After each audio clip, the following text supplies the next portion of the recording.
We are live. This is the continuation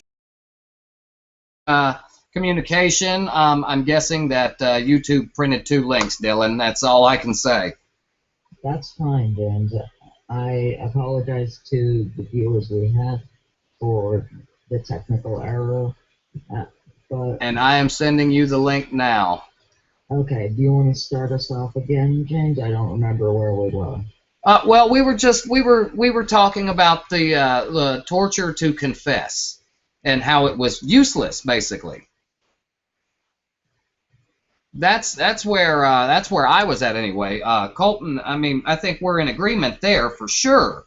You know, you have to get the right information. You can't just say, did you do it? Did you not do it? It has to be, the juice has to be worth the squeeze, man. That's what I'm saying. And I agree there. Are we? I agree as well. Okay, good. I'm glad we're still live.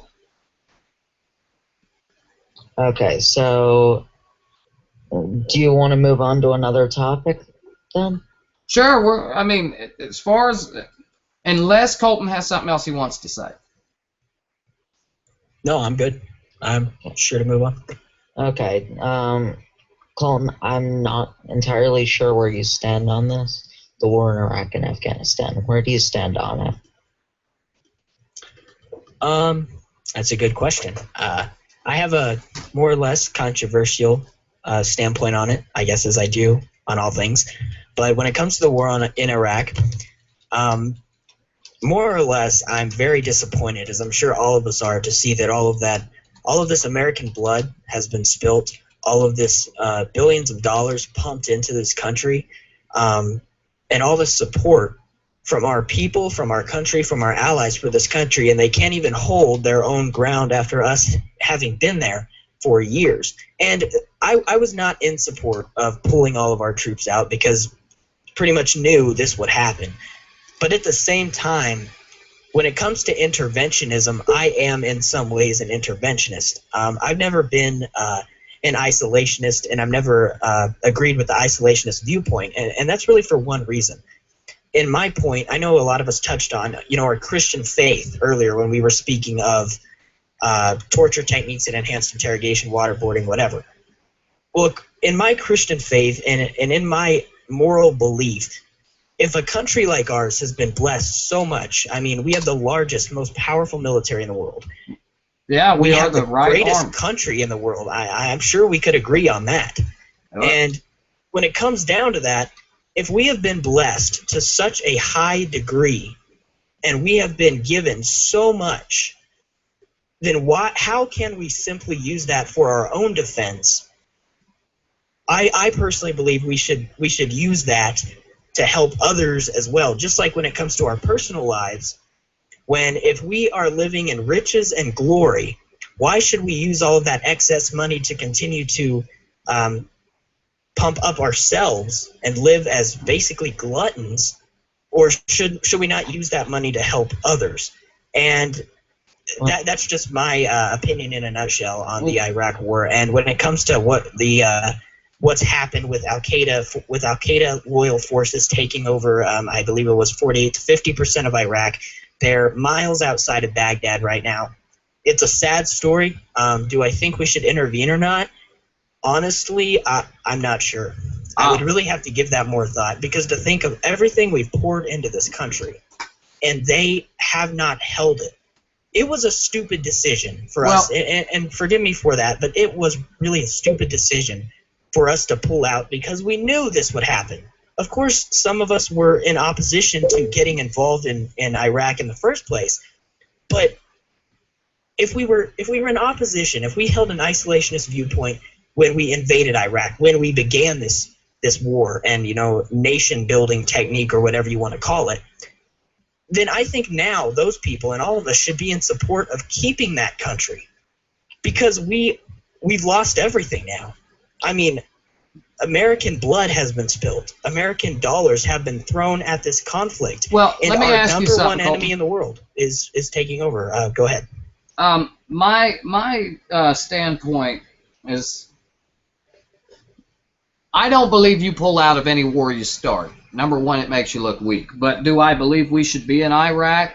Do I believe we should have went there in the first place? Absolutely not. The American public was lied to and told that there were weapons of mass destruction over there, that Iraq, that Saddam Hussein was threatening the way of life in the West because he possessed nuclear arms and chemical weapons. So we go in there and we don't find any, yet we stay. Okay, so we were lied to go, number one, because without those chemical weapons and those nuclear arms, we would have never agreed to go to war. And this country, you're right, is the greatest nation, because what the people say is what is supposed to go. That falls back to what I was saying, how they make it your idea. It's your idea. We're just going to say a bunch of bad things and then find out what you want us to do, even though we know that the propaganda we're using is going to cause and affect how you are going to react. Well, the other point I wanted to make is that war crimes were also committed over there. Oh, absolutely. George W. Bush was convicted in the tribunal court in Japan of crimes against humanity and war crimes for doing what he did in Iraq. So the crisis was real, I understand that, but the cause was unjust. Simply going back to why we need to be able to have a forthcoming government tell us exactly what's going on, stop treating us like we're too stupid to understand, and stop dumbing us down to the point where we can't. We have got to understand that this is our country, and 545 people make all of our quote-unquote decisions. Can I also make one more point? Yes. You set a very bad precedent when you invade a country under false pretenses. Look at the current situation in the Ukraine. Putin's invading under false pretenses. Absolutely. And basically saying, well, you did it, why can't I? Right. If you can do what you want to do, why can't the rest of the world do what it wants to do? Because we have the biggest, baddest military on the planet. We probably have the most state-of-the-art, probably the most deadliest army that has ever walked the face of the earth right here under our feet. And when we decide it's okay, that's fine. But if you decide it's okay without asking us, we might have a problem with that. Let's not forget that there's only 4 countries now in the world that don't have central banks in them like the United States does. Those countries are demonized. It's propaganda that's being used against us to make it our idea to invade countries on moral authority. We don't get fed the facts. We get fed what they want us to hear. And for that, I am very untrusting. Therefore, I want to see the document myself. Those are the things I want. You know what I'm saying? Colton, I wasn't very specific in the question. Did you support the entrance into Iraq in the first place? Yes, I would have to say. I personally still believe, and though I don't have the stats right here to back that up, I really don't think there are any, but personally and in my heart, I still believe that there are some sort of WMDs, weapons of mass destruction, or nuclear or chemical weaponry that is hidden somewhere in the Middle East. We have to understand that the Middle East is not exactly pro-American, never has been, never will be. Well, they're probably less pro-American after we invade two. They might hate everybody. Well, they might hate every country to their east, to their west, to their north, and to their south. But when it comes to taking down America, they have no problem forming alliances, even if that crosses their ideological bounds. And well, that's an old saying: "The enemy of my enemy is my friend." Oh, Colton, they probably hate us more now that we've invaded 2 of their countries, assassinated one of their leaders, backed usurpers, and we backed the the Mohammed Morsi regime in Egypt. Yeah, and they ran him out on a rail. We backed the usurpers in Syria, which are Al-Qaeda. But we started Al-Qaeda in 1980. The U.S. government used Al-Qaeda to cause what I want to word this exactly correct. I don't want to offend. It's civil unrest in countries. They take them, they fund them, and they put them in these countries to cause problems, just like private armies, quote-unquote mercenaries, do the same things in our country. You can use that. You can use examples of that in Syria. Absolutely. Libya, Afghanistan during the conflict in the 80s with the Soviet Union. Yes. And I'm sure there are many more. I just can't remember them off the top of my head. Well, first thing I want everyone to understand is that I'm not supporting the United States, though I do say that I'm an interventionist in some areas. I'm not supporting us intervening where we should not be intervening. When it comes to, how we started Al-Qaeda, that's ridiculous. We need to know who we are supporting and who we are throwing money and guns and weaponry and support at. I have no disagreement there. I mean, that's a big issue, and that needs to be looked at, and there needs to be more oversight in that area. But like I was saying earlier, like you said, the enemy of my enemy is my friend. They hate us, and it's not because we invaded 2 of their countries. To be honest, they could probably care less, because they hate us ideologically and they hate us religiously. They always will, and they always have. We don't have to do anything. Let's pull out of every country in the Middle East. Let's do it now. I agree. Let's pull out of every country. I don't personally believe this. I'm just saying this as an example. Let's pull out of everywhere except the world, bring all of our troops back, no more foreign aid. I can bet you money we will still have enemies. Oh, yeah. Well, when you cut off... They hate us ideologically and religiously. They hate liberty. They hate Christianity. Oh, absolutely. They hate everything we believe. Well, every group has their own, militants or radicals, whatever you want to call it. I don't want to be lumped in with the Westboro Baptist Church.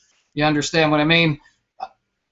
Not everybody in every, you know what I'm saying? There's one apple doesn't spoil the entire bunch in this situation. I mean, I know Muslims in Pakistan, I know Christians in Pakistan, and these people, both of them, neither one of them want to hurt the other one. You know what I'm saying? They just want to live their own life.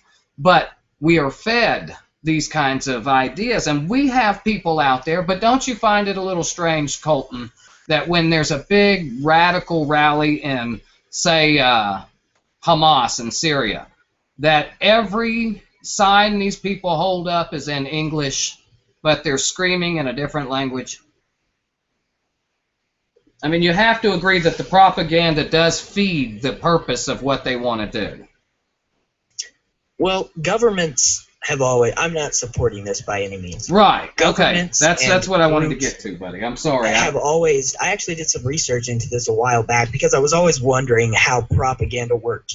How could Hitler manage to brainwash an entire population? How have tyrants always been able to do that? So I started doing some research, both psychologically and sociologically, and what I figured out is that we already know this, but if you haven't heard about this, basically, propaganda is used by both sides constantly, whether that side be good or that side be bad, depending on your interpretation. Right. When we invaded Normandy on D-Day,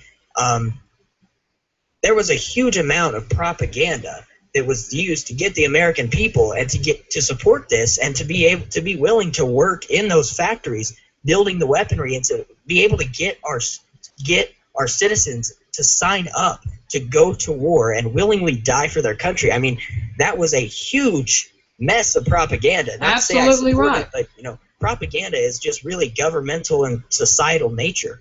But at the same time, I believe it was before World War II. I'm not necessarily sure of the dates. Just to kind of as a testimony to how powerful propaganda is and how it is used by everybody. There was I can't remember his name, but there was a man who was a very, very famous, very knowledgeable and wise. He was really a genius when it came to propaganda, and he was American. And basically, he realized that after World War II, the name propaganda, as it was used by Hitler so much, really had a negative. It was really a negative word. It had a negative tone to the word. So he decided instead of saying propaganda, we're going to say public relations or public affairs. Right. So can you tell me any organization, company, charity, government, whatever, business that does not have a public affairs or public relations branch? Well, it's marketing. It's marketing at just its absolute finest, is what it is. It's the best marketers on the block working for your country. They get paid to build us up, to make us feel important, to make us do things that they want us to do. And you're right. It goes hand in hand with controlling a society. The problem is, to me, is that we're going so deep into it. We are becoming the Fourth Reich, my friend. Our Hitler's name is Obama. He is unconstitutional. When in history have you ever seen? They made movie after movie, all these action movies. We do not negotiate with terrorists. Okay? One man's life is no more important than the 100,000 he's protecting. And sometimes that sucks. But it's the right thing to do for the secrecy of your country. This man was a defector. He left his post. He ran off, allegedly now had a Muslim family, had a wife and children, and we released some of the worst people on the planet, quote unquote, for one man who didn't want to be a part of us anyway. So basically we take somebody who was anti-American, who left, learned their culture, probably was allowed into their ways, probably taught a lot of them military tactics, and now we're going to bring a military-trained man who has anti-American views, who is anti-Christian, which is what this nation was built on. The Ten Commandments were the basis of the laws of this land and our Constitution, and put him back in the American society where he can hook up with other militant groups and train them and get everybody ready for the quote-unquote holy war. Is that something that is American? Is that not a Hitler, a dictator, a king, monarchy situation? He didn't ask Congress. He said, I'm going to unilaterally do this right now. Well, when it comes to a debate of constitutional law, I couldn't agree with you more. The executive was instituted to be really the executive, like the CEO of a company. Right, because that's what we are. Even though I know a lot of us don't like the terminology, a king. But at the same time, the executive's job is to oversee the enforcement of the laws and to act for Congress or the people in a time of emergency. But at the same time, when the executive begins to overreach its bounds, it just continues to crave more and more of that power and authority. Right. And Congress is just I mean, if you've seen or if you've read a lot of these bills that Congress passes, I've read them myself. Yes. And, well, I've read the end of them because I'm not reading 8,000 pages, but you know what I'm saying. So when you read these bills, basically when Congress wants to address a topic, they say, we will give the authority to the President of the United States. We delegate this to the President of the United States. I have never understood that. Why can't Congress just simply say, as Congress, acting in the authority of Congress and the American people, we are ordering that this be done. We are not giving the executive the authority or the delegation of authority or whatever. We are saying this is what needs to be done, and if you don't do it, you are violating a law that is passed by Congress and therefore passed by the American people. Congress needs to get a backbone. Thank you. I agree with you 100% on that. I do want to put out there the date now. If this was such an extreme measure and such a time, this man deserted in 2010, I do believe, 2011. He deserted his post. He left. He left his rifle, left his dog tags, and left his, and there was something else. But 3 things that he was supposed to have on him at all times, and he left them there and abandoned his post, ran off. This was years ago. If this was such a hot issue, why aren't we pushing for the release of the man who walked across the Mexican border and forgot his gun was loaded, and they've still got him? But no, that one's not as important as somebody who abandoned their post 3 years ago and We had to grant executive power to the president to do what he wanted to do. But they didn't even get to do that. He didn't ask them. He made the decision and signed the paper then. Right then. I'm going to do this. Left-handed signature, Barack Obama, a.k.a. Barry Soetoro. That is a dictator. That is somebody who says, I don't care what the people want. I'm in charge. That's Caesar. It's Hitler.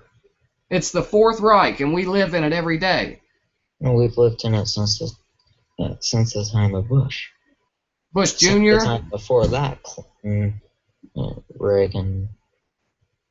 None of them have their hands clean, okay? None of them are washed in the lamb's blood, okay? Let's get that out there in the open. Were they as bad? In their own way, yes. Did they cause this kind of trouble? Did they spend? Oh, what was the deficit? It was right at $7 trillion when Bush left, and now it's pushing 20. It's $19 trillion. So what is that? That's $12 trillion in under 8 years. Well, it's ridiculous. I agree, and I'm sure we would all agree the impeachment of Obama should be voted on tomorrow. Absolutely. But should be taken into custody right now. Exactly. And kind of what you said, Dylan, and also what you said, you made a good point when you said, all these leaders, they're not washed in the lamb's blood. They're not perfect people. None of us are perfect. Right. I'm not a perfect leader. I've made mistakes. We've all made mistakes. And even when you read the Bible, there have been kings like King David, for example, who have committed atrocious sins, but they were still good leaders in the end. So I think a lot of times presidents basically give themselves or ask Congress to give them more authority, and they don't necessarily think of them becoming tyrants or Caesars. That's not necessarily what they want.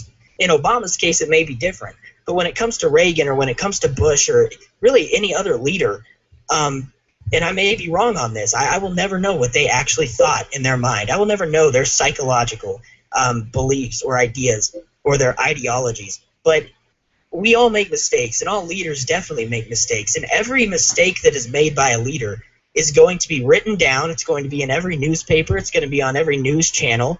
And that's really that's why being a leader is such a hard thing to do, especially being a good leader. So I think a lot of times these presidents and these leaders and these people in our executive authority and in the presidency, that they give themselves more power without thinking, oh, I'm going to become the next Hitler. I want to set up the next Auschwitz concentration camp tomorrow. That's not what they're thinking.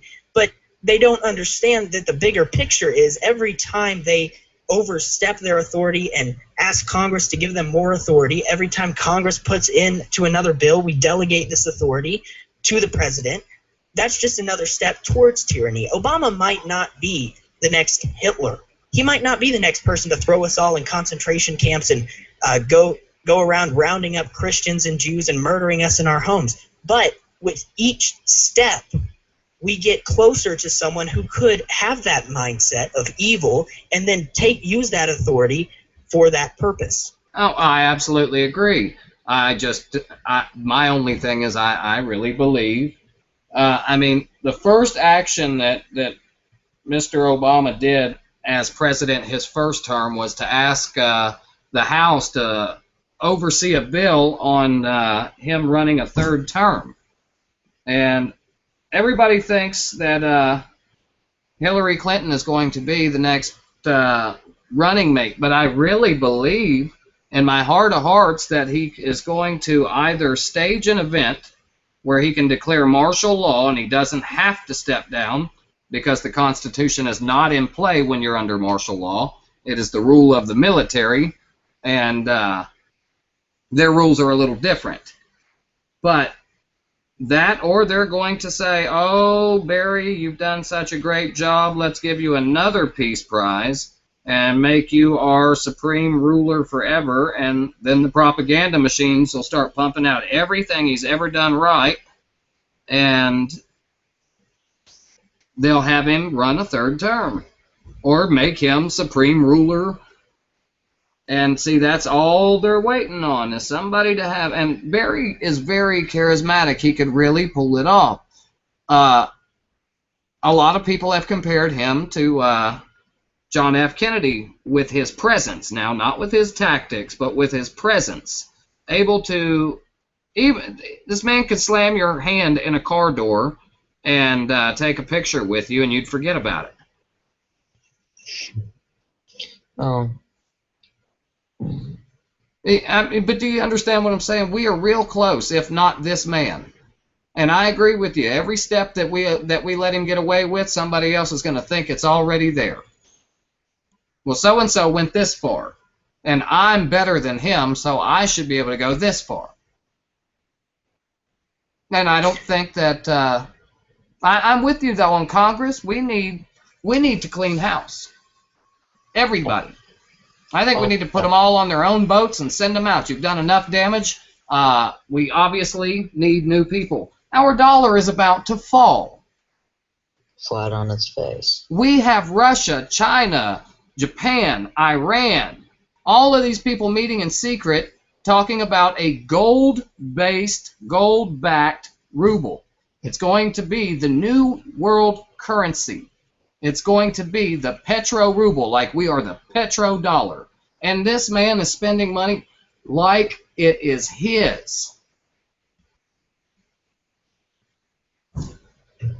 Yeah, I completely agree with you. And we always need to remember that one of the greatest ways to measure a great leader, or to measure a man's character, like we've heard before, is to give him power and see how he uses it. So to see a president, the closest one I can think of would be Thomas Jefferson, a president who would purposefully limit himself in his authority and delegate his authority when necessary to the Congress for the purpose of not overstepping the bounds of his executive. And that's really what presidents need to understand. And I understand there's going to be times, 9/11, for example, a national tragedy. Any national tragedy, when a president is going to have to take that executive authority and take that authority from Congress for a short amount of time. The issue is when they take that authority and they decide they want to keep it. Yeah, well, you're absolutely right. I mean, that's how Caesar actually became Caesar. Very true. He just did not relinquish Roman history power. Buff. Couldn't agree with you more. Yeah, well, he said, no, I don't want to step down. I'm going to be the supreme ruler. And all you have to do, and this was proven with Morsi's quote-unquote election. Egypt said, we are not, their military, their general, the highest commander of their military, said, we will not be under a Muslim leader. So you can be the president, but you have no military backing. And guess who runs the country, ladies and gentlemen? The military runs the country. Without a police force, without a nationwide police force, countries will separate themselves from a tyrannical government. You brought up Caesar, and I just wanted to make a quick point on that. Caesar did not just walk in one day and say, I am the next dictator. That's not how it happens. No. He became a senator, and slowly he gained that authority. And yes, he did march on Rome. But who was it that gave him the authority to become dictator for life, as it was put down in Roman law? It was the Senate that voted him in, I believe it was unanimously, as the next dictator for life, and the people who consented to it. Oh, absolutely. Well, you know how that all came about is they had war at their door, and during war, they do just like we do. And we are the next Rome. We are the only other civilization ever put our hands over our heart and take a pledge to the country. But that being said, they had war at their door. And they said, okay, we need somebody who will take action right away.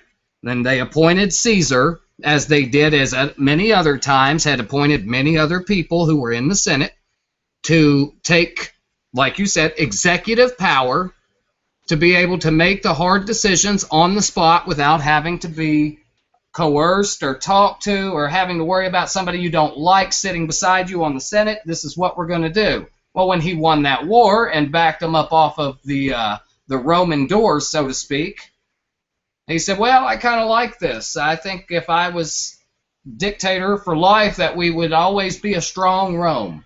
And they said, well, yeah, that was such a commanding victory that we appoint Caesar, dictator for life.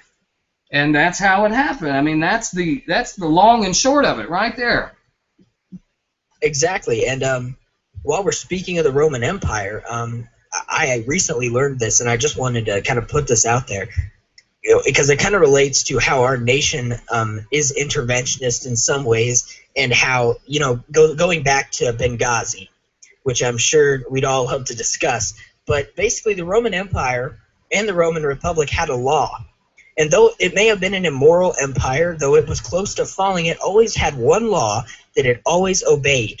And that law was that if you laid a violent hand on a citizen of Rome, it was an immediate declaration of war.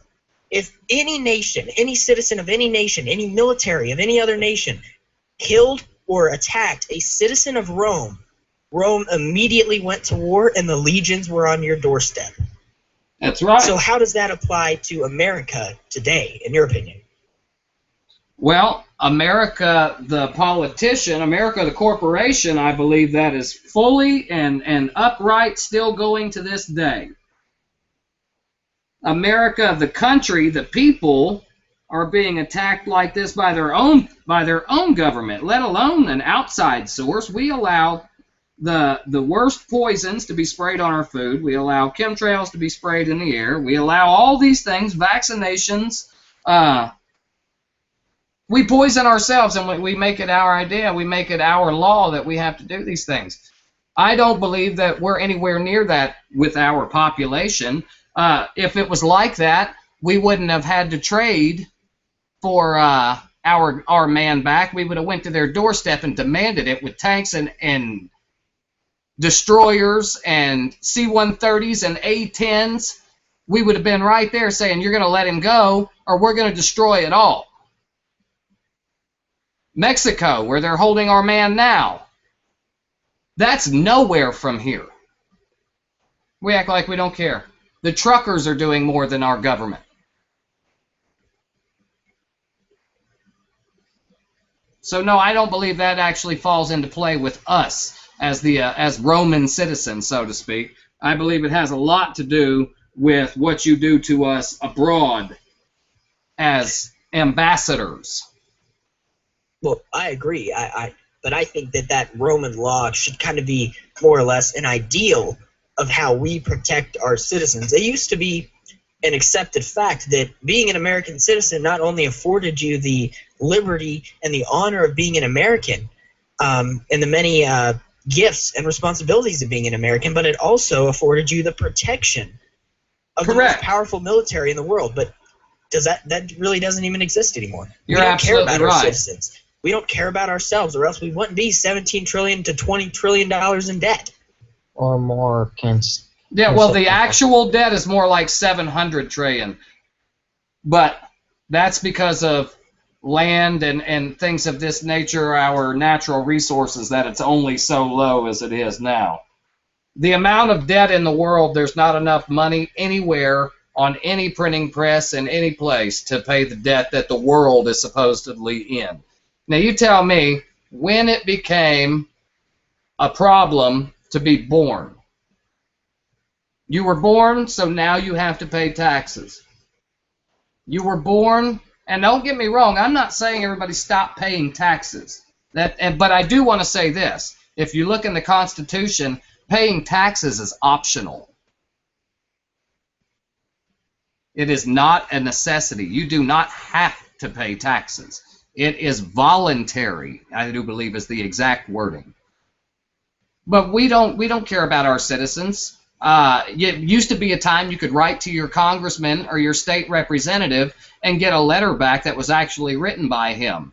My grandmother had many where she had written a congressman and he had wrote her back. They used to write back and forth at Christmas time, sent pictures of each other's families. Now you get the machine and the photo, but the letter is very generic. Oh, we are very concerned about the same things you're concerned about. And trust that we're doing everything we can. It's not just us. We have to fight Congress. Here's a picture. stamped signature. Well, and not only that, you used to be able to literally walk into the White House, shake hands with the president, and sit down with him and tell him what was affecting your family and your life and what he could do to help you. Absolutely. Abraham Lincoln, they say that this was more or less maybe one of the reasons he fell victim to that assassination was because his private security detail, or whatever you want to call it, because they didn't have the Secret Service back then, they told him, we want to close down the White House. We want guards on every door. No one gets in and no one goes out without your or our permission. And he said, no, this is the people's house, and they will be able to come and go as they please to speak to their president. That's what we need to return to. Yes, and like you said now, I'm always going to point out some of the worst things about people who did good things. Let's not forget that Abraham Lincoln ordered the second largest genocide on the planet right here in this country. He had 294 men, women, and children hung who were Southern supporters. And let's not forget that he also had a lot of Indians, Native Americans slaughtered under his command as well. I mean, I understand that everybody has to do certain things, but how do you back somebody who is not you? This is a generic question. I don't want anybody to think I'm directing this at you. But how do you get behind somebody who has such a moral shortcoming and let them play basically the god of moral authority, get to make those kinds of decisions for everybody else, but can't run his own life, can't keep himself out of these kind? Don't get me wrong. I know the president has to make hard decisions, but not all of them have to be hard. There should be they have ethics committees all over the world. We should have to start submitting these people to ethics committees. All of our leaders should have to go through the ethics board every time they want to go and be reelected. Everything you voted on, everything you've done, all of it, private and public, and see if you are still up to our high standards and expectations. I understand what you're saying, and the answer to your question, in my opinion, is the people need to learn to invest in their own authority. Yes. So when it comes to should we follow this man or should we not follow this man, well, you elected him. Maybe not us individually, maybe we didn't vote for him, but if the people have invested their authority within this man, then I hate to say it, he or she or whoever, they have the authority of the people of the United States and of the office, the presidency of the United States. I hate to say it, but Barack Obama has the authority of the presidency of the United States. Yes, and but he is. I don't like him, and I completely disagree with him. If he walked into my room right now, I would stand up, shake his hand, and I'd say, "Good evening, Mr. President." It's a standard that people need to understand. It doesn't need to all be negativity. We have to learn that though we should question authority, we still have to have respect for it, even if we don't like it. But when it comes to a president overstepping his bounds, we can still respect his authority while saying that is wrong, and if you continue to do it, we will use our authority to remove your authority. I understand what you're saying, and believe me, I want to agree with you. I really, really do. I used to feel the exact same way. I used to think even though I didn't vote for him, somebody voted for him, and they gave him this authority, and he deserves the respect of the office that he holds. Now, in the case of Barry, Mr. Obama, I won't call him president because he violated the Constitution. He is not a lawful president. He is a legal president because they have chosen to oversight all of these things that he is not allowed to be the president for. His Columbia University identification card says foreign student. The Constitution says you have got to be born on American soil to hold the highest office of the land. You can't have somebody from Brazil come in here, learn English, and then say, I want to be president. It doesn't work that way.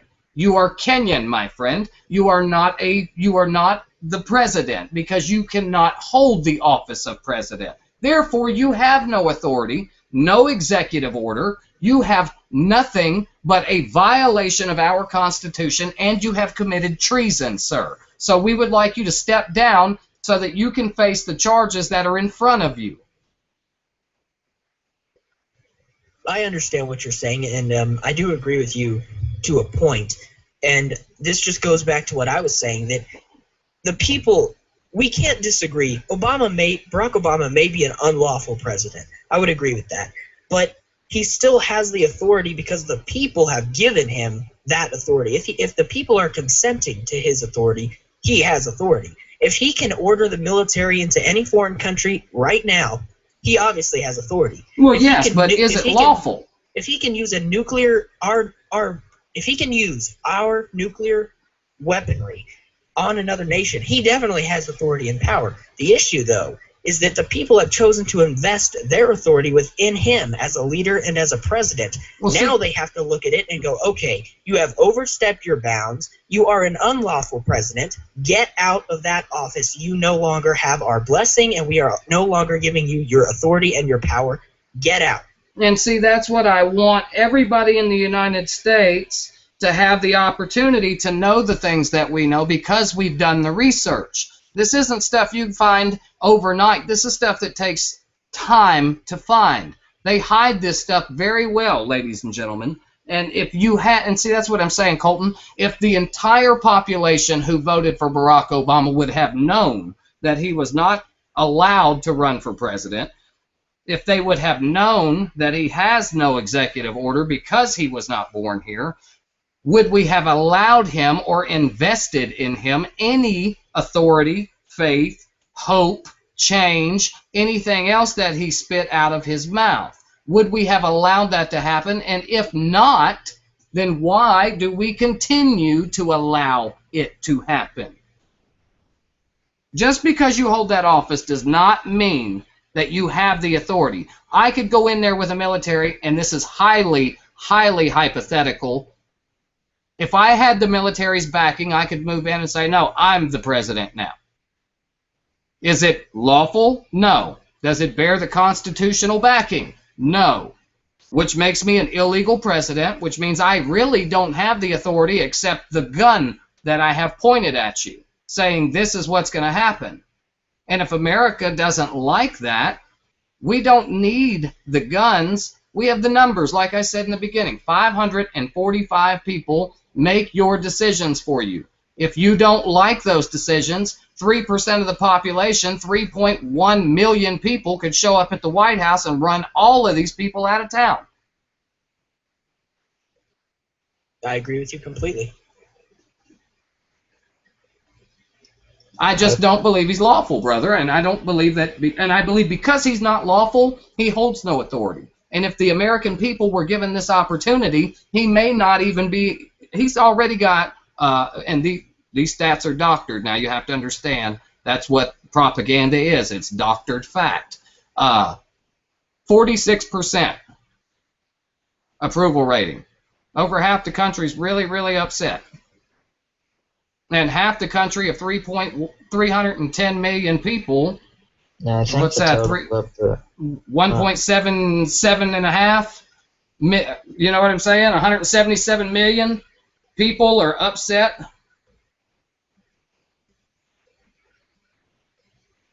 We have problems here, and they're easy to fix. You don't have to impeach somebody who is not a lawful president. You simply ask him to step down and put handcuffs on him. I agree. And at the same time, the people, I agree with what you said, that the people need to have the resources and the information available without that tainting of propaganda on it, so that they can go, okay, who am I going to vote for, and who am I? When, to everyone who's listening, when you look at a ballot and when you fill in your ballot, you are not simply voting for people. You are voting for who you are going to invest your authority in as a citizen of the United States. That's what people need to understand. It's not just voting, oh, Republican, Republican, Republican, or Democrat, Democrat, Democrat. It's voting, who am I going to give my authority? And if they win, who am I going to be comfortable with having the full authority of this country? Right, and trust everything. Exactly. I don't believe there is a single person you can trust. Well, not to that extent. Power corrupts, absolutely. That's what Congress is supposed to be for, because you can't trust anyone to that extent. They're supposed to be there going, hey, this guy's crazy. We need to do something. Oh, no, they would. Where have they been with the last two? Huh. They have you seen Congress lately? Most of them were at doctor's appointments. Honestly, if you watch C-SPAN for 5 minutes, when they're in there debating bills in Congress, they don't debate anything worthy of debating. I'm serious.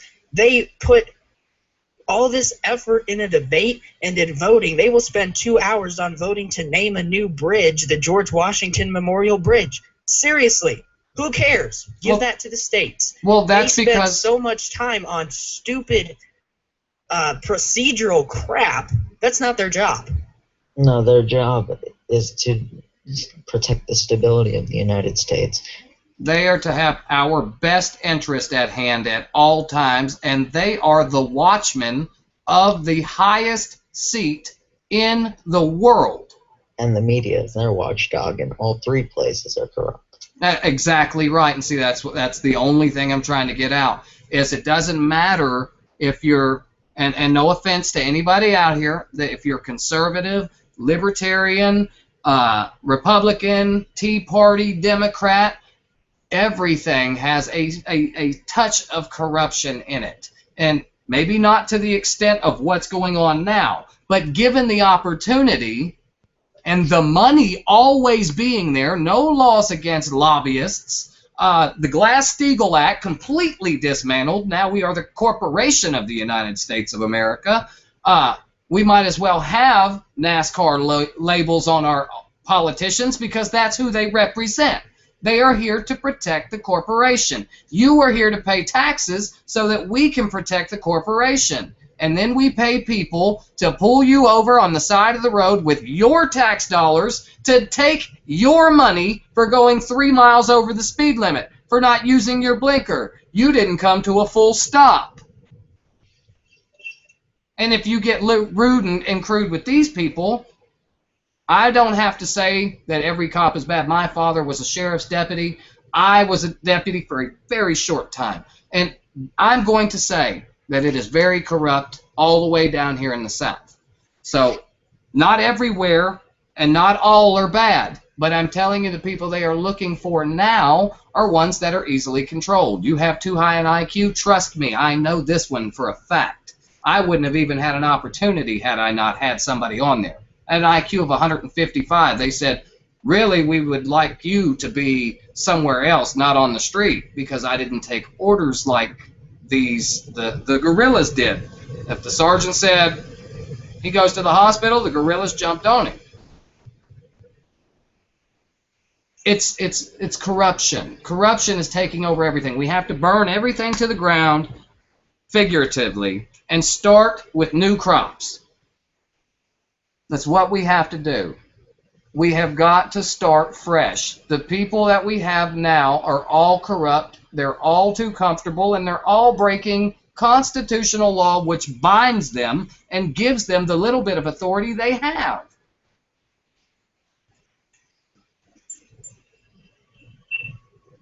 Sorry, I went on a rant. That's fine. That's what the show's for. It's for getting your opinion out there, no matter how controversial. And like I said, this is all my opinion. You know what I'm saying? But it's based off of the facts that I have read and went over and over and over again till I come to a logical, intelligent decision that these people do not have your best interest in mind. The Supreme Court came out and said that your local police departments, or not your local police department, but your state highway patrols are not there to serve and protect you. They are there to serve and protect the state. Everything I say can be looked up and validated. They aren't here for your interest anymore. You're messing with the state now. The state reports to the government, i.e., Washington, which makes Washington out to get you. And Colton, I know I didn't mention this topic, and I know this isn't a topic you care for very much, but I do want to debate the NSA because I don't know where you stand on it, because whenever I bring that topic up, you say it's not the most important topic. But, sorry, can you repeat that? I was talking to someone off mic. That's fine. I know you don't like to debate the topic of the NSA, but I would like to touch on that. I don't really know where you stand, because you've always talked about other issues. So you just want my opinion? I want your opinion. Okay.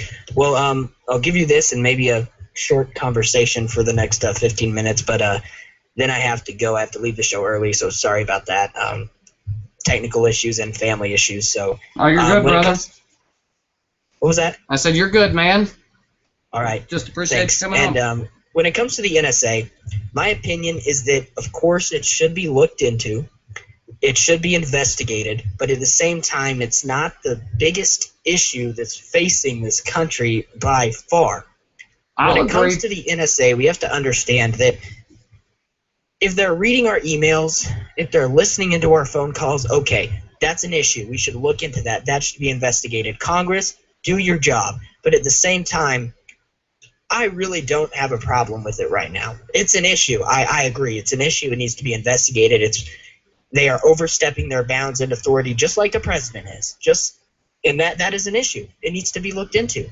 But we have bigger issues facing our country right now, such as the ridiculous executive overreach, such as there's no more respect for the law because the law no longer really means anything. It's just a bunch of ridiculous civil litigation bullcrap instead of actually protecting the people of this country. The law means nothing. People don't respect it anymore. The authority behind law is morality, like you said earlier. And if there is no morality, there is no law. The law is ridiculous. No one cares about it anymore. Crime rates are increasing. We have a country that is falling apart, ripping at the seams, and we want to sit here and whine about someone reading our emails. Yes, it's an issue, but it's not a big one right now. Well, let me say, that's not the only thing the NSA does either. I'm not going to say everything they do is absolutely horrible. I'm going to say that the road to hell is paved with good intentions. It's one of my favorite sayings. Anything that can be used for good is going to be used for evil more. Just like with the torture. It could be used for good, but most of the time it's for evil. Do I think it's a problem? I believe it's a problem. Yes, I do. I believe it's a big problem. Do I believe that the problem we have with Mr. Obama is far more important because he pulls most of those strings anyway? Yes, I believe that you could kill two birds with one stone, burning out the bad crop. We have got to do these things, and these people. No, don't forget, it was Bush who started the program. Well, of course, and the Patriot Act and the National Defense Act and all of this. All of this started under Republican, but it was continued through Democrat. And that's why I say they give you a two-party system that is exactly the same on both sides. All they do is poke fun at each other. They poke fun at each other in conventions and in debates and all of this and try and make it like, oh, I really don't like him. But in all actuality, they were backstage discussing what they were going to say to one another.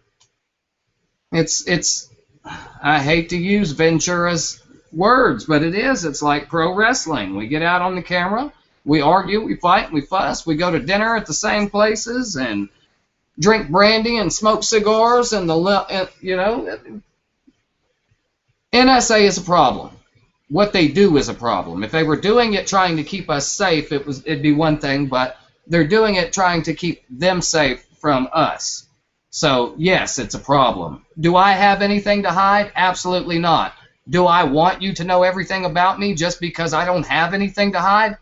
Absolutely not. That's how I stand with the NSA. Before I leave, and I'm gonna have to leave right after I say this, but I completely agree with what you said in terms of getting two birds with one stone and dealing with the Obama issue, dealing with the executive overreach rather than just the NSA. Right. We need to go to the source of the problem instead of the outer areas of the problem. We go to the source of the problem and we fix that. We don't have an issue with the NSA anymore. We don't have an issue with the IRS anymore. We don't have an issue with all these federal agencies and this executive overreach anymore. Go to the source. You don't pick off on the sides, because that's not going to work. And, well, thank you for having me on the show, and I hope you invite me back another time, and you guys are definitely welcome to my show, which is on Friday nights at 8 p.m. Eastern Standard Time. Thanks again. Drop your link, man, or drop your call-in number, too, if you know it. I will do. I don't know my call-in number, and our links are constantly changing. You know, it's Blog Talk. Yeah. I'll send it to Dylan and have that forwarded to you. But it's American Conservatism, which is facebook.com/ACPatriots, and our website is www.aconservatism.com. Again, thanks for having me, guys. Thanks for coming on, Kolton. I hope to bring you back in the future. Absolutely, man. Be safe. Oh. So, what do you want to do for the next half hour, James? Oh, my brother, I guess we can sit here and talk about these same issues. You and I basically agree. I mean... Well, I'm going to be honest with you. To be a conservatist, he sure did agree with my anarchy-type views. To a point. I will give him that. To a point. There was nothing that I said that was wrong, though, and he agreed with that, and I agreed with a lot of what he had to say. I do believe that the NSA is an issue. I just believe that if we went to the octopus's head and put one in his head instead of trying to cut off his tentacles, we could do the same with less ammo. Well, and I don't believe that Barack Obama is the head of the octopus, as I know you don't. No, but I mean, at this point in time, if we took all 545 out, the head of the octopus would go, oh man, my tentacles just got really short. I need to move on and let them regrow. And we would have a chance to settle and to watch for these same things not to happen again. That's what we're hoping more than anything, is that we can build a leadership role and have people that are that have integrity, and then put people in place not only to watch them, but to watch for the old ways of doing things, for the old ways of language, of bills and lobbyists and things of that nature, so that we can never get this bad ever again. We'll get this way in the future. It's just going to happen. Well, you know, I totally agree with that too, Dylan. I promise I do. You know that. But, you know, wishful thinking is what keeps us going. Agreed. And if we could do another 200 years of complete and total freedom, being able to do like it used to be, I think we would be okay. We continue to teach our children about the atrocities that are happening now after we get rid of the people who are committing these atrocities, and never let that die. Agreed. The foundation for a recovering will start with the defederalization of education. Absolutely. We'll start with independently run education. And we're education currently not based on the test. I can speak from experience on this. I know Kolton can as well. That in school they teach you the test, not the material. They teach you how to get through the test. Absolutely right. They don't want you critical thinking. They want you looking. It's memorization and repeatability. Repeatability. Excuse me. I had a teacher once who didn't give us a test for the final because he wanted us to know the material. Yes. Yes. He no longer works at the school, though. Of course not, because those teachers will not succumb to Common Core, and we're trying to move into the private sector. And like I was going to say, here in my little city, we have taken ourselves away from the state-run education and opened our own municipality, have started our own school charter.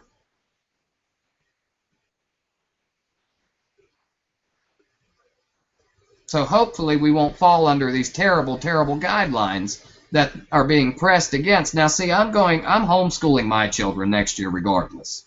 I believe that I'm smarter than the teachers, and I will teach them what they need to know to make it in this world.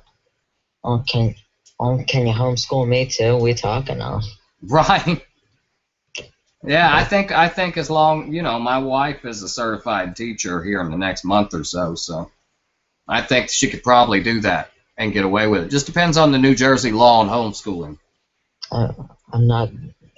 I'm kidding. I'm still going to go to school, but... You big sissy. I have to go to school, too. Why? Because I'm learning how to be a video producer. If nothing else, that's the reason I'm going. YouTube videos, man. Right, but I'm like, I want to get into Hollywood. You might. You don't know. You're right. You never know, but I want to have some kind of basis. If you have Christian views, you might as well give up on Hollywood. You can do your own movies the way that technology is nowadays. You can buy a $500 camera that's as good as the $10,000 camera they use. I've seen phone cameras that people did movies on that look like motion pictures. All in how you edit it, my friend. Oh, as long as you stay an independent director, then you're fine. Yeah. Well, I wish you the best of luck. I know that you have creative ability that's just oozing out of your pores. You wouldn't be here if you didn't. Agree. But, what else do you want to talk about? Let's see. You got anything left on your list? We didn't get to very much. We got to 2 or 3 of the topics that I had down, but... Well, what's your next topic? The one on drugs. I know we pretty much agree there. I think there's 1 or 2 things we'll disagree on. Well, number 1, I am for your own... who am I to tell you you can't, is more of what I'm saying. As long as you're not breaking into my house, I don't really care what you're doing. I don't want you breaking into my neighbor's house, and if I see you, I'll put a stop to that too. But if you're not hurting, if there's no victim in what you're doing, how can you make it a crime? You can't. Well, there'd be a lot less victims, as a matter of fact, if it was legal. Well, there would be a lot less crime if everything was decriminalized in some ways, well, every drug at least, and then medicinalized so that you can help an addict. Absolutely, and help them get it under control. Yeah, make it medicinal so that people will still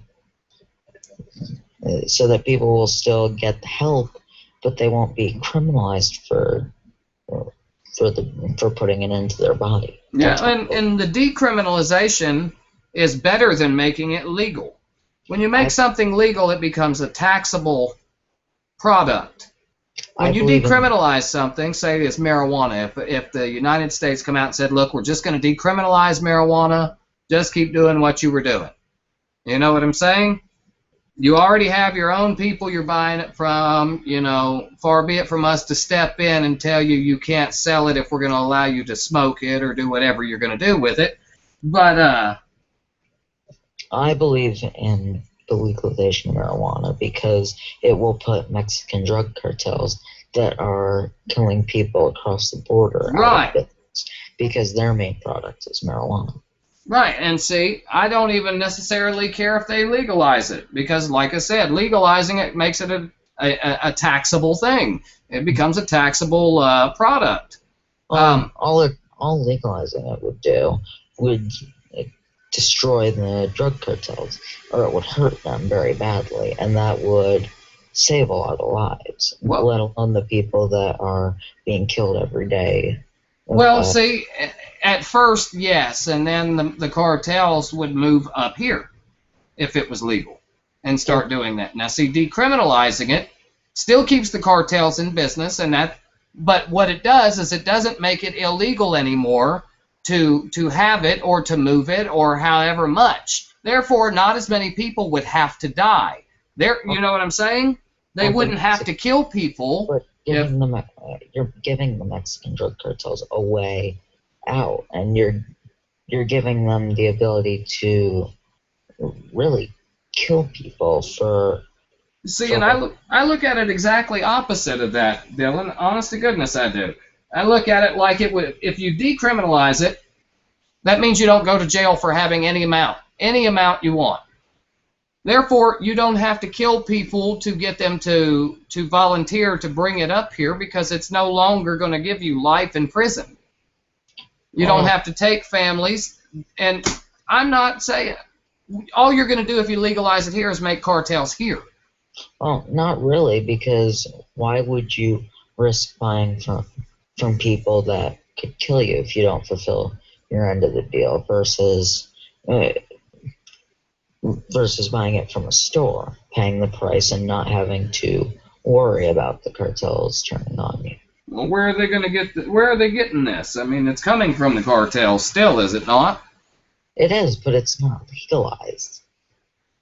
Well, if it's still coming from the cartels, then it's doing the exact same thing I'm saying. Because when it's decriminalized, there's no law against it. You can have as much as you want. The only thing legalizing it does is allow it to be taxed and sold to you at a higher price. If you decriminalize it, they're still getting it from the cartels. I mean, that's the God's honest truth. We don't have all these weed storage facilities waiting on marijuana to come open. They have people out there who grow it where it's legal, and they are basically the cartel for that city or that state. Oh, look at places like I'll take an example that I know something about, but hopefully you'll know a little more about. Belgium. They have a lower crime rate than we do. They have lower violent death. They have lower gun death. And I can't track how many of those deaths are because of the drug cartels, but their crime rate is exponentially lower, and they have decriminalized marijuana, if I'm not mistaken. Yeah, see, that's what I'm saying. And you decriminalize something, it's no longer illegal to have it. Therefore, there's no reason to kill people when they get caught with it, because it's not a crime for you, whoever you came from, to have it either. But in the case of America, I'm not talking about the cops killing people for it, even though they do. Right. I'm speaking about the cartels killing people. Yeah, well, that's what I'm saying. The cartels were killing people when they got caught and busted so that they didn't give up, and were killing rival cartel members or anybody who could tell on them because it was illegal for what they were doing.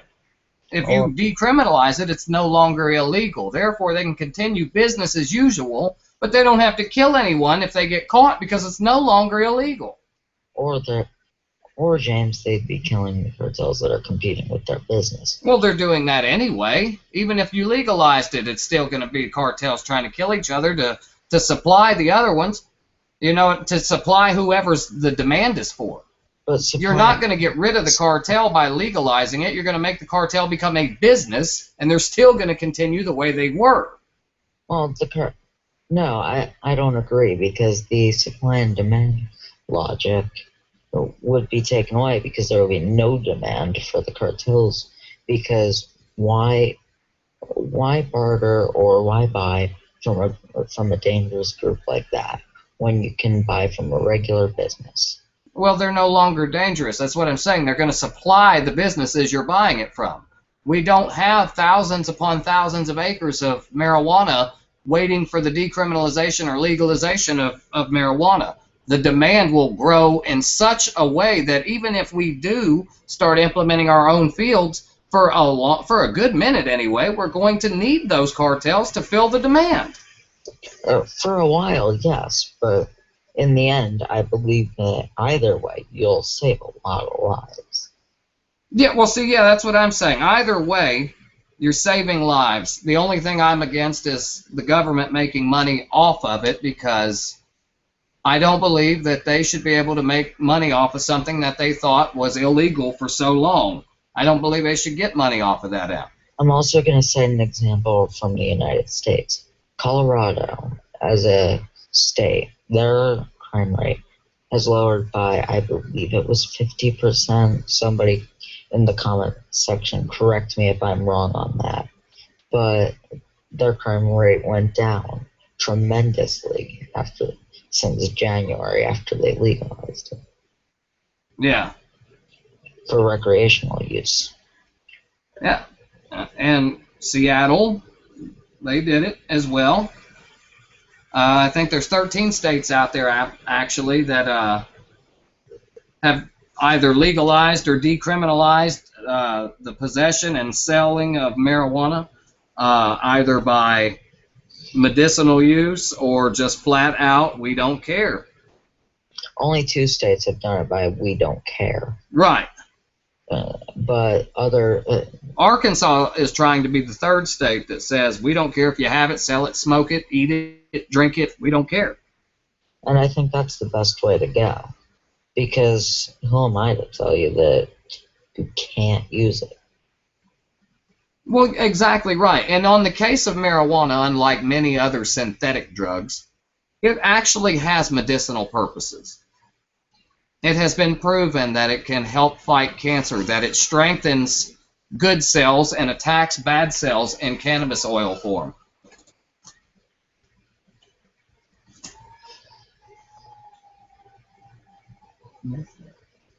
Agreed there.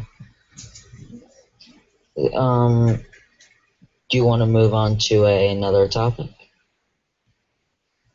Or do you have anything more to add to that?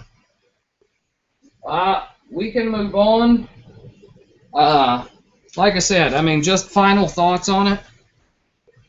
It doesn't really matter whether you legalize it or decriminalize it, other than the fact that it can be taxed. And to me, as somebody who claims to be a public intelligence analyst, they already do enough bad things with the tax money we give them. I don't see any reason to give them any more than what they already take in, which is about $250 billion a month with taxes and fees and fines and all of this. $250 billion a month is not bad money. I don't think they need any more. They're obviously not using the money we give them properly. Correct. Because we still have a $17 trillion deficit on the surface, and probably much more.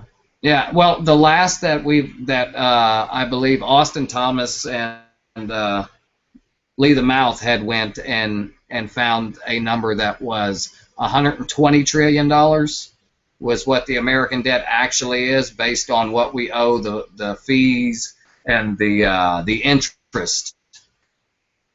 It's more like $120 trillion. Jesus Christ. Isn't that terrible? That's insanity at its highest form.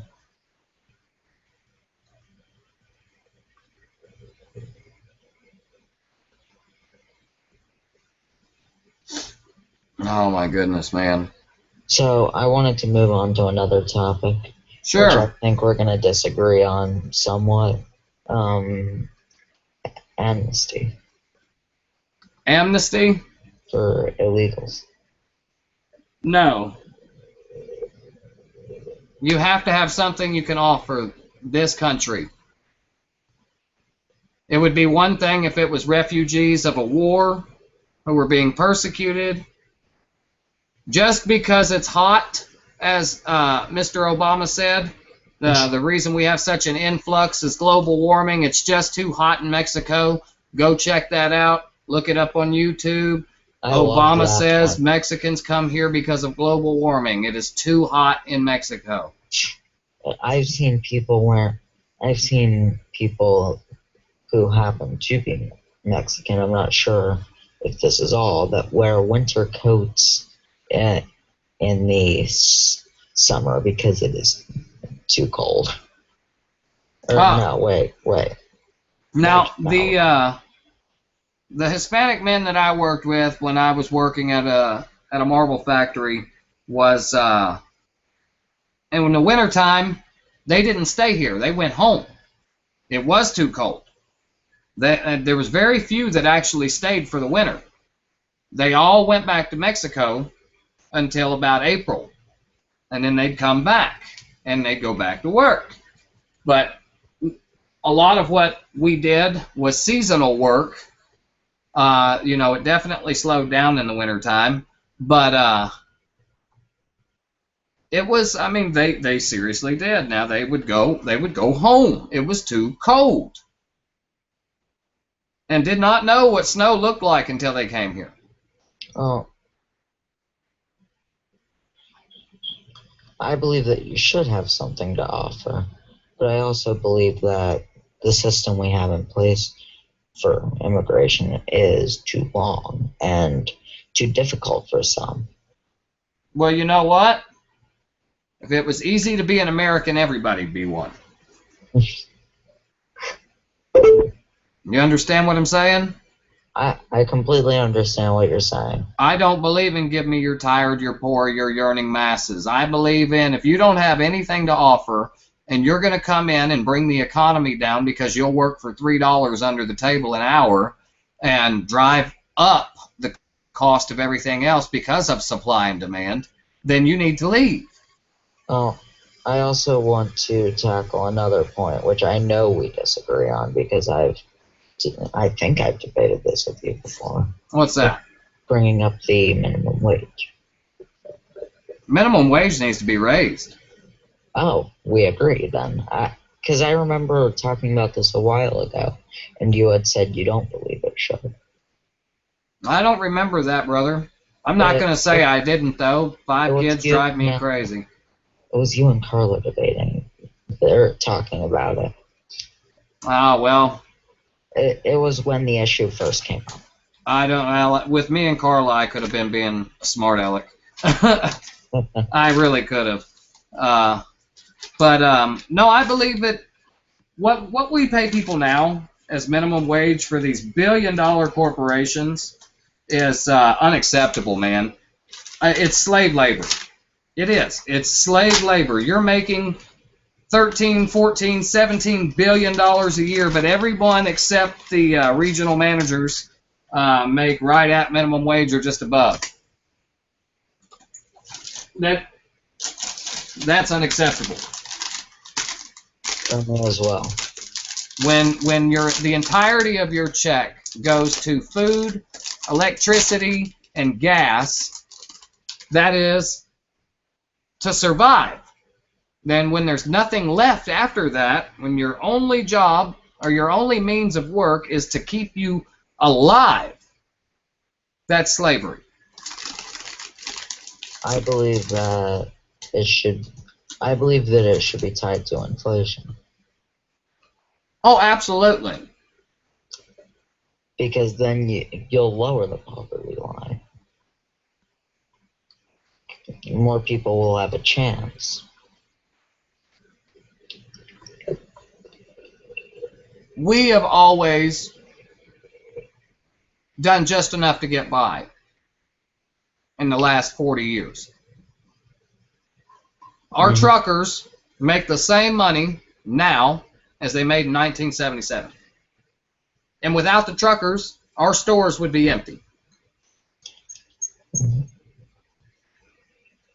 We don't pay anyone enough for what they do, but everyone who's up in the upper echelon makes more money than they can spend. Not necessarily on that one. They do a great job at spending everything. No. I mean our people, our corporations. Oh, I know. They do a great job at spending most of their money.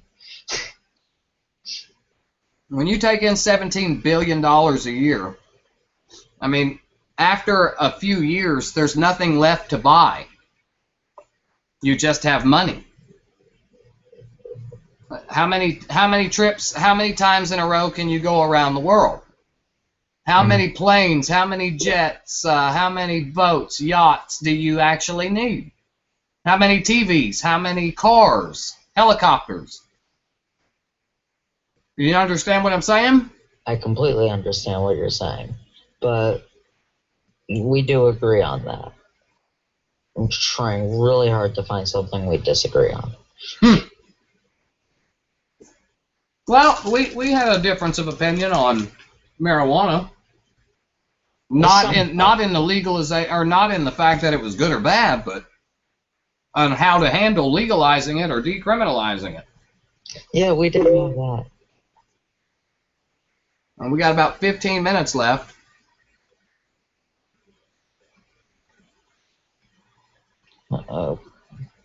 We actually have a bit of time left. This show's only been going for an hour 20, and we're keeping viewers. Well, that's excellent. I haven't been looking terribly much at how many viewers we had. We're keeping an average of about 3 listeners live, which is better than my last 2 shows combined.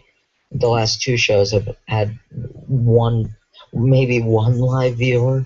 It's a shame because the one before that had 10 live listeners. Well, I want to let everybody out there know anyway. Those who came to hear the great debate, you'll have to catch the archive.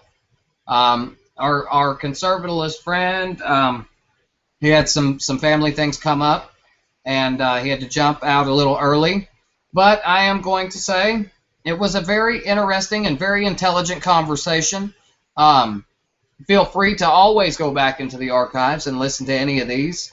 A lot of what we do here can be found almost instantly after the show goes off. So I also wanted to say that I hope to do more types of these in the future because the people that are watching have responded positively to this, more so than our other shows, because our other shows have one opinion and we're discussing the facts for it, and people like a difference of opinion. Oh, absolutely. And I hope to do many more of these. James, if you know anyone who would like to debate these topics on an open forum, please get them to come join us, because this was a lot of fun. Oh, absolutely. And anybody out there who's listening, who can hear my voice, if you want to join in this conversation, you are more than welcome. Dylan, you would be more into telling me how I could add some of these people in. Well, I'll contact one of us on Skype. My Skype name, in case anyone. I should probably set up a separate Skype for this. But James, what's your Skype? Because really, you manage the channel. I just host the shows. Well, my Skype is Impending Revelation, IMPENDING Revelation. If you can't find it that way, you can hit me on my email, which is cjvs2680@yahoo. You can find me that way, and we will get you in here immediately. As Dylan said, we got about 40 minutes or so, and we're more than interested in your opinion as well. And while we discuss this, I will be messaging a few people and asking if they want to join us.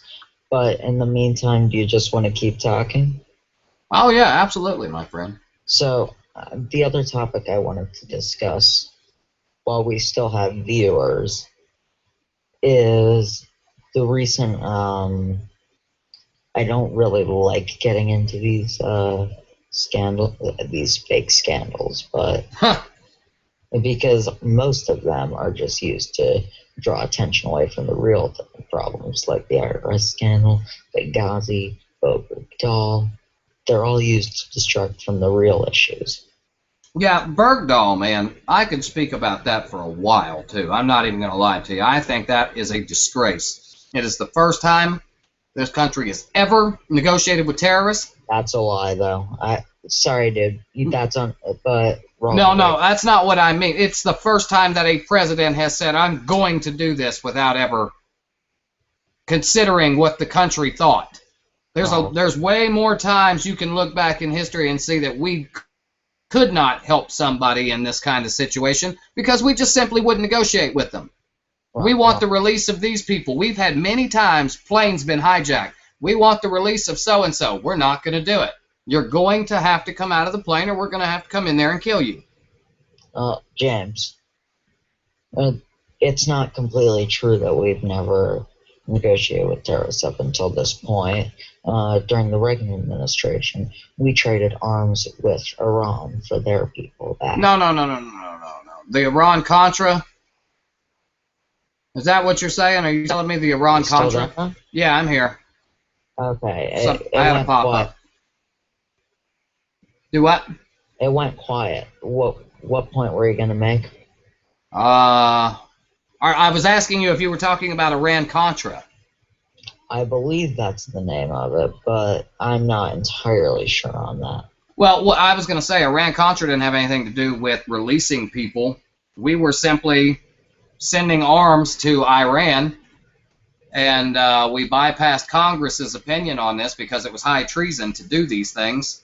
And when they found out, we sold weapons to other people and then just gave the money from those weapon sales to the Iran-Contras, and then they started moving cocaine, and it became a problem. That's why we have Oliver North, great general who took the fall for Reagan, but destroyed all the evidence. Therefore, he was acquitted.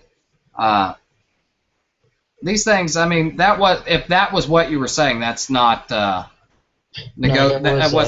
necessarily negotiating with terrorists, because they didn't actually have anybody. They were just being attacked, and we wanted to cause that word we said earlier, civil unrest. Well, there was a time actually during the Reagan administration where we released terrorists from Iran, and in return they gave us arms. I'll have to look into that, brother. I can't recall that, but I'm not calling you a lie. I'm not calling you out on that. I'm just saying I just hadn't heard of that. Yeah, there was but that was I believe. Hold on, let me find something with it. Just give me a second. Oh, you're fine, brother. Do what you need to do. We've got a little time. Okay, let's see. I'm gonna mute my mic for a moment. Yeah, do what you need to do, brother.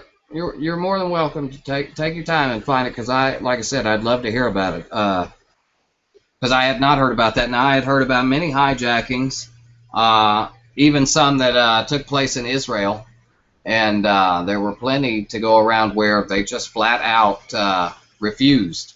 As a matter of fact, one Israeli Mossad took out, I do believe it was 12 terrorists or 10 terrorists with a 9mm Ruger pistol, if I'm not mistaken. It was actually shot 3 times, but still got the job done.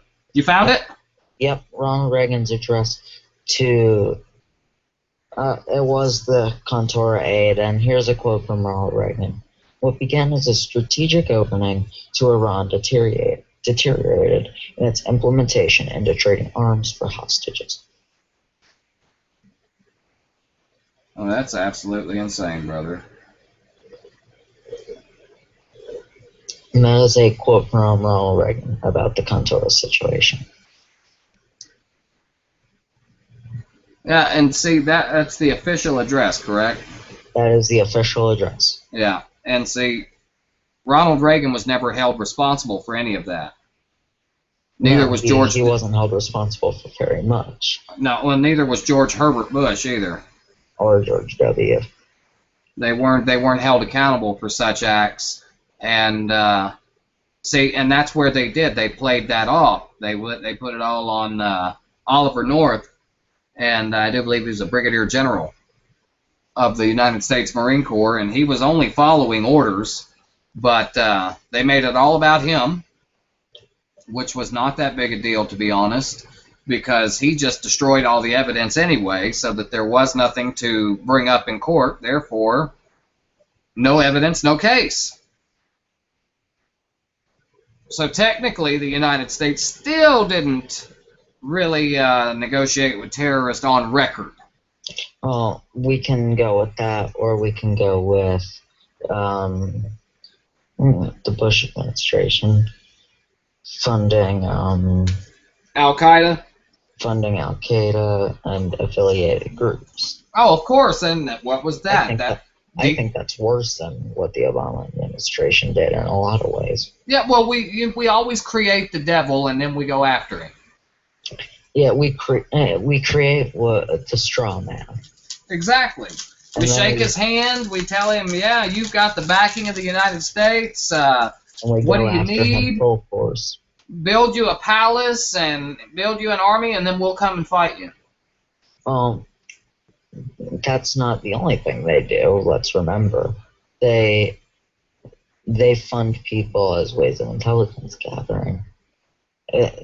They fund a lot of people who are unsavory, such as, we can use the Osama bin Laden example, or we can use the Joseph Stalin example. Absolutely. Or we can use the Al-Qaeda Syrian rebel example. Well, what is your opinion on this new Islamic group that they're saying is ISIS? Yes.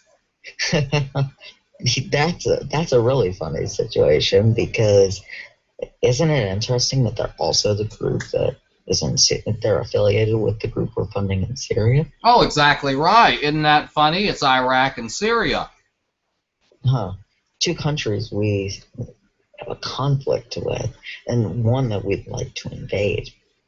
I'm sure that's just a coincidence. Oh, me too. Me too. No. There's nothing going on here. Don't look behind the curtain. There's nothing behind the curtain. I find it really comical when people... Yeah, go ahead. I'm sorry. People say, oh, we need to stop this new terrorist group.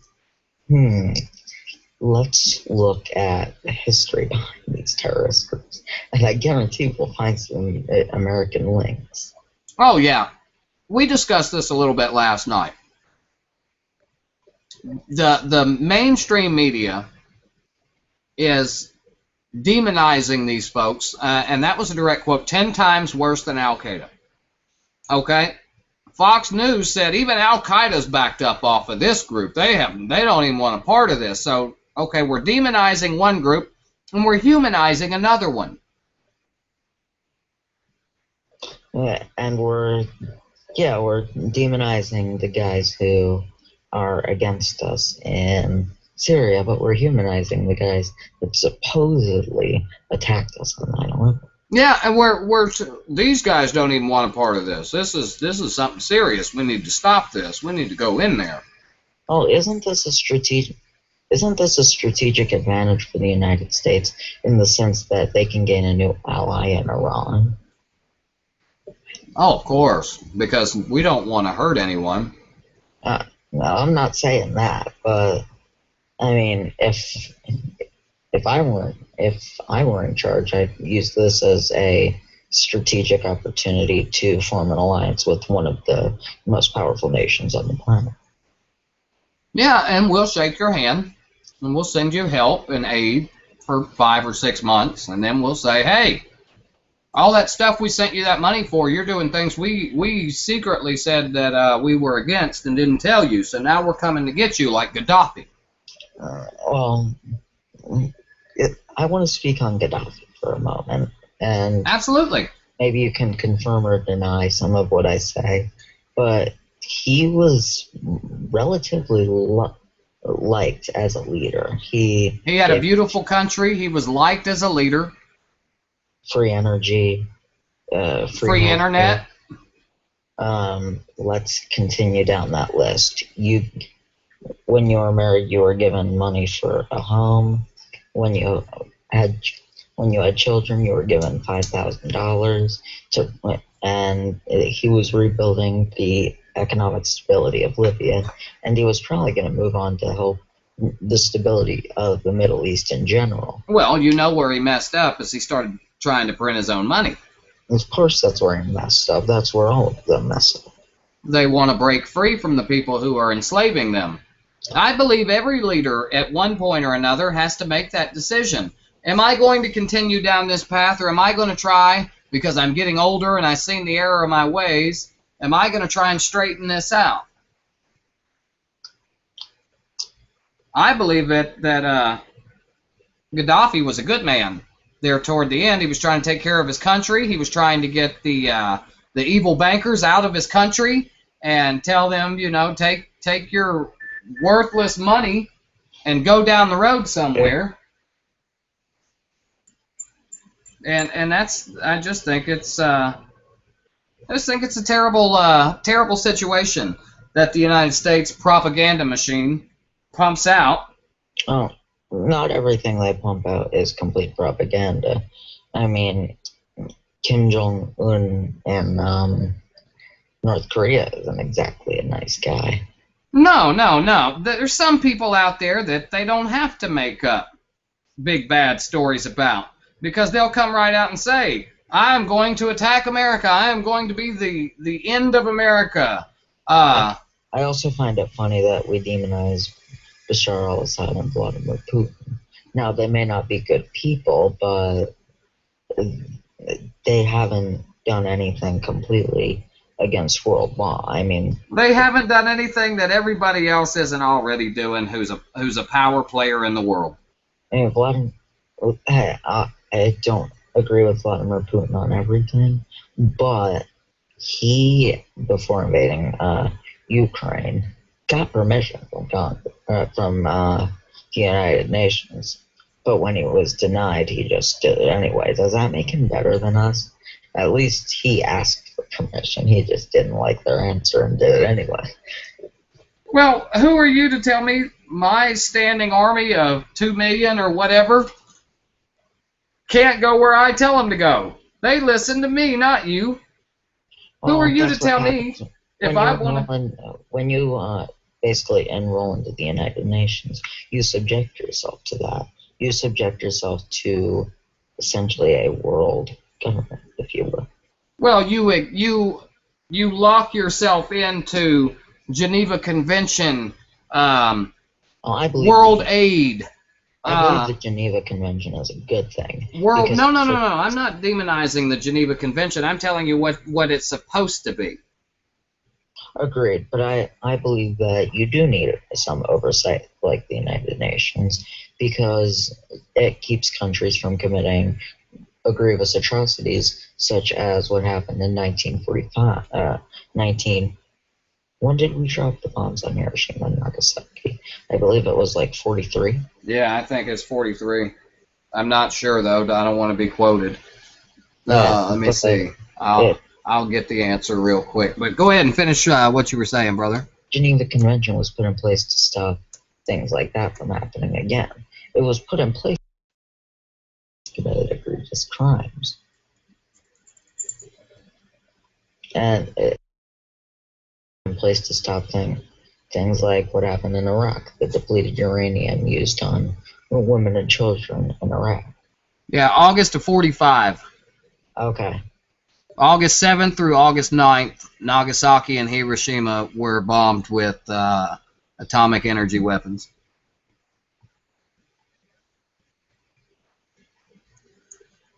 Okay. But yes, I'm with you on the Geneva Convention. I believe it's a good thing, and that's why I was saying, when you lock yourself into the UN, this is what you're told. Well, you're protected under Geneva Convention. People won't do these certain things. These things are outlawed by the laws of war, and the Geneva Convention says that you have to have tracer bullets so that people can have a chance to fight back, and all of these things. But when you get down to it, it promises of world aid and world policy to keep you in the loop of what's going on. All that sounds really well and fine and dandy until they tell you, hey, you have to give so-and-so because they're hurting, and we're all in this together, even though it's going to hurt you to give up 400 million barrels of crude oil, but they need it, so you're going to have to do that. Well, you know what? I don't have to do anything. Well, and that's where you have to draw a line. You have to say, no, I'm not going to do this because it hurts my nation. I won't give up something of mine that will hurt me because somebody else is hurting. Absolutely, and another thing there is, that's the whole thing of what I'm saying is, you can't tell me that I can't invade a country just because you said so. I have to listen to you. No, I don't have to listen. I came here looking for a peaceful solution because it used to be mine. It's doing terrible, and I'll take care of it. You're telling me, no, it has to do this, and I have to do this. I don't have to listen to you. And I'm not saying Putin's decision was right or just. I'm just saying you can't tell a man who has a standing army ready to move, stand down, just because you're the United Nations.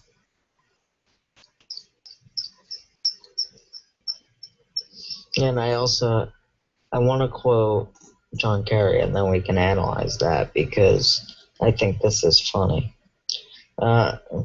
He said, I believe that our military should be put under the authority of the United Nations. Of course he does, because, he went from an activist to somebody they gave, I think he's worth $400 million or something like that. He's absolutely wealthy. Mm-hmm. But anything that's going to fatten his pocket, that's what he wants to do.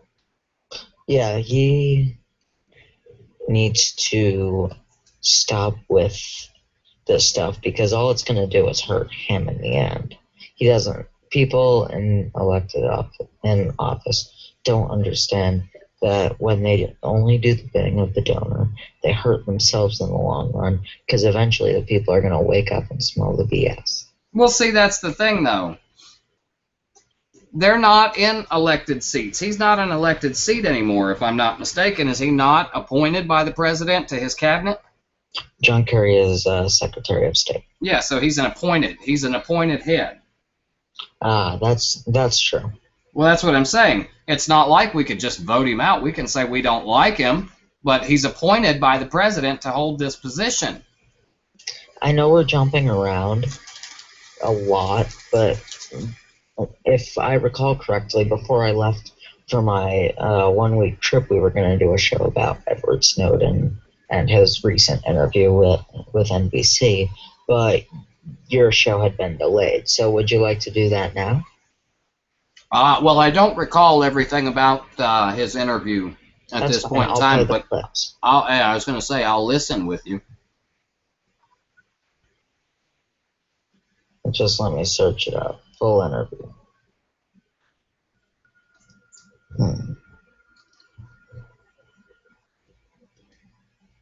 Hold on. I'll just find his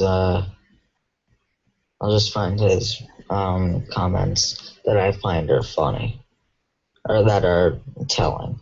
Okay, here.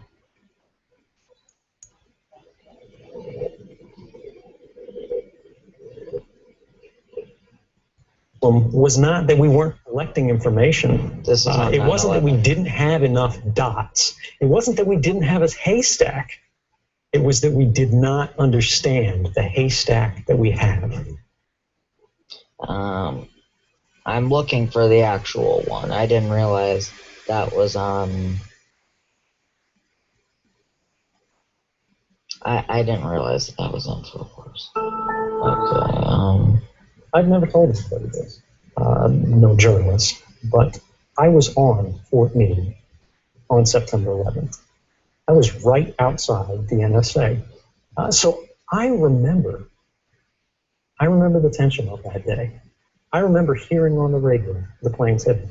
And I remember thinking my grandfather, who worked for the FBI at the time, was in the Pentagon when the plane hit it. I take the threat of terrorism seriously, and I think we all do.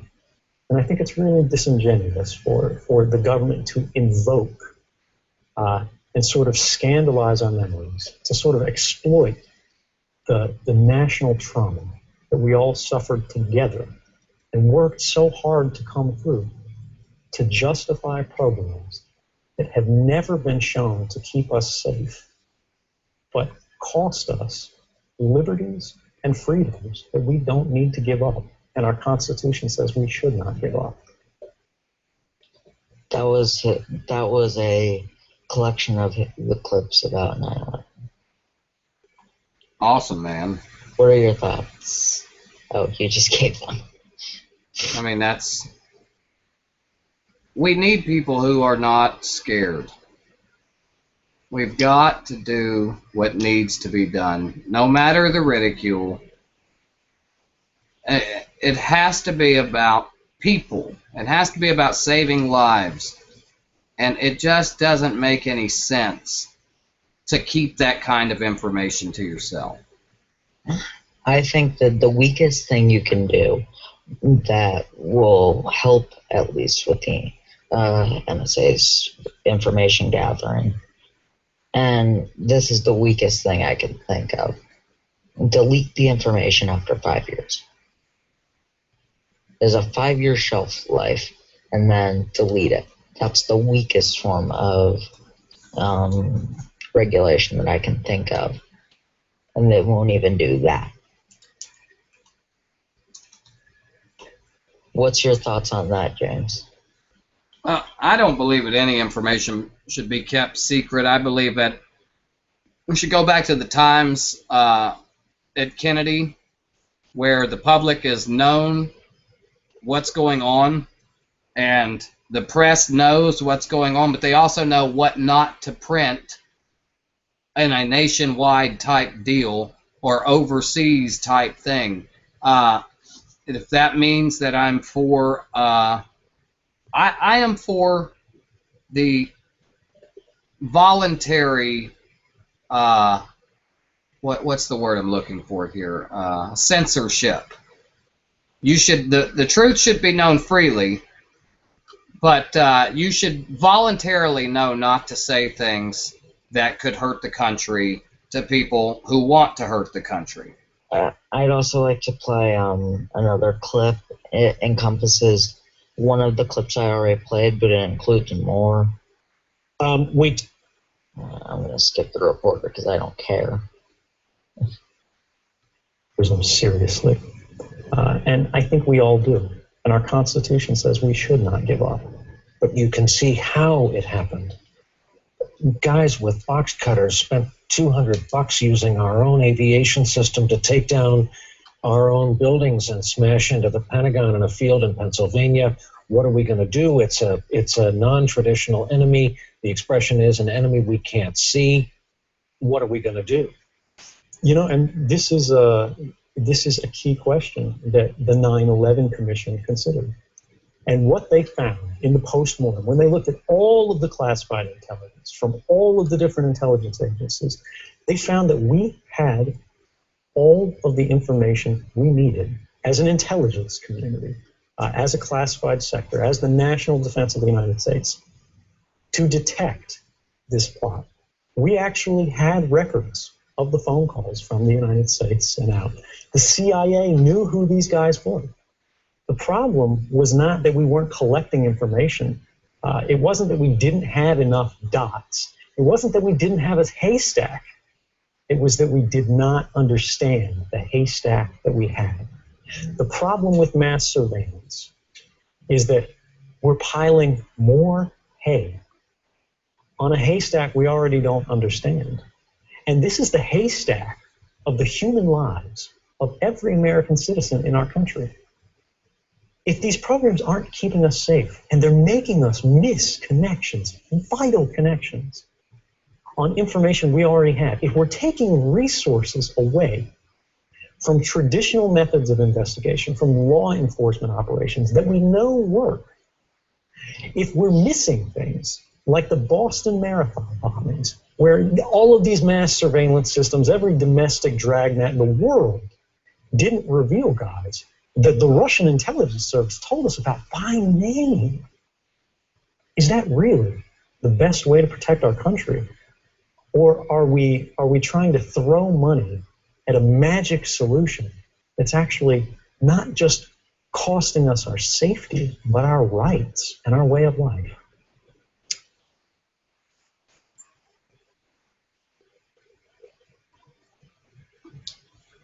He's right, brother. I believe he is. I mean, what are we going to do, though? You know what I'm saying? Well, my solution, I hope I can find it now. I wrote it down a while back.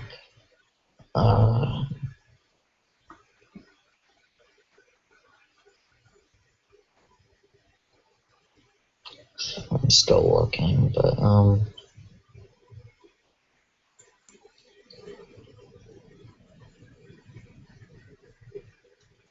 this was back a couple months ago. I'm still searching for it, but the first one I can remember was get all members of Congress who entered without much money and are in today with billions, then I think they should be removed. Do you agree? Yeah. We just have to do something so fast, man. Agreed. And then what you do after that is you put in a constitutional amendment you amend the First Amendment limiting the amount of money a corporation can give to any political official. Well, what we need to do is put in an amendment that outlaws lobbyists forever. Agreed. And then the third thing we do is, I believe, stop all foreign aid and we rebuild our own infrastructure. Yeah, we've got to take care of home. And that's the major thing.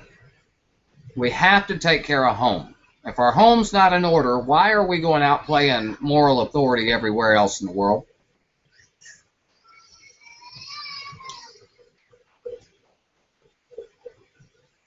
I just don't understand it.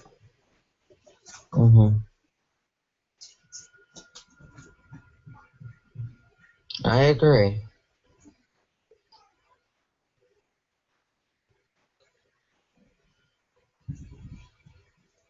Well, what else you got, brother?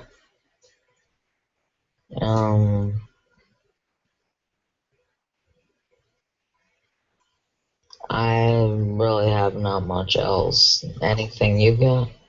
No, what I have, honest and truly, is I have a bunch of screaming children. Well, to be fair, James, usually when I'm on call with you, you have screaming children. Now, that is true. But normally, when I have screaming children, I am not broadcasting live. Well, do you want to end it, or? Yeah, let's end it here, and we can get everything going for our next show here very shortly. Another show going?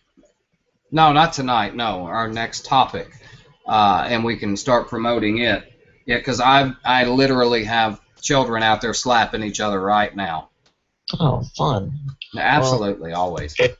Well, the next topic I wanted to discuss for next show, I want to discuss the Bush family, and then if we run out of bad things to say about them, which I'm presuming we won't, but I want to move on to the Clinton family because they're a bunch of fun too.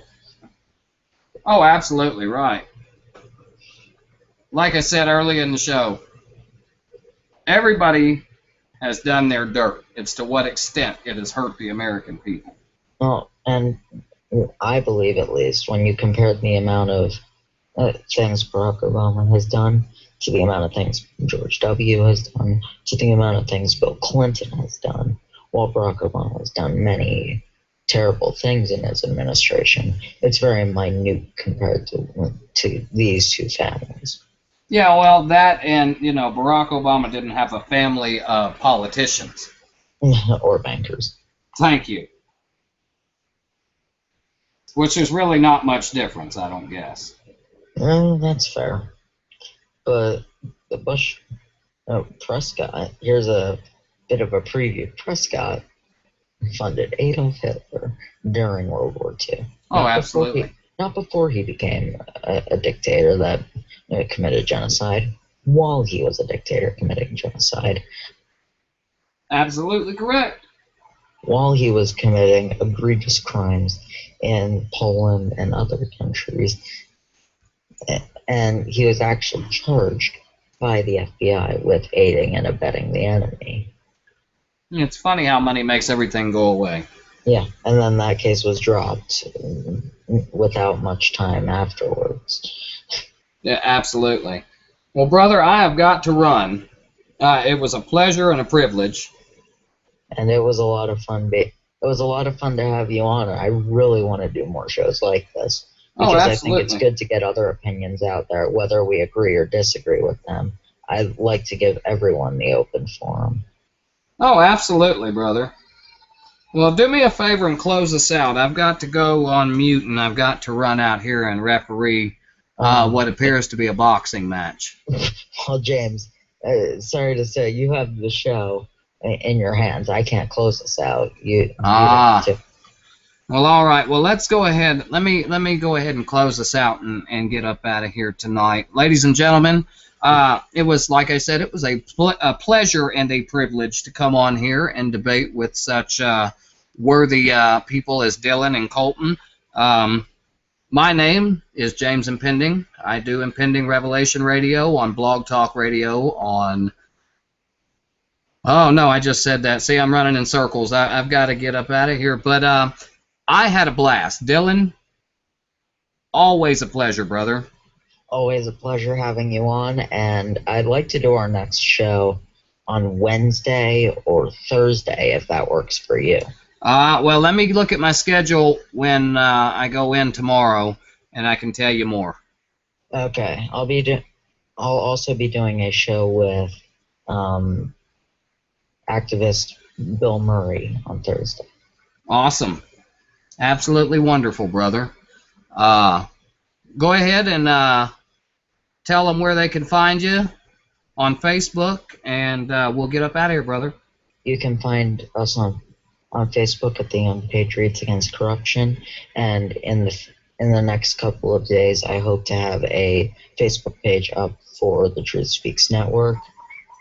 But until then, you've been listening to The Truth Speaks, and we are signing out.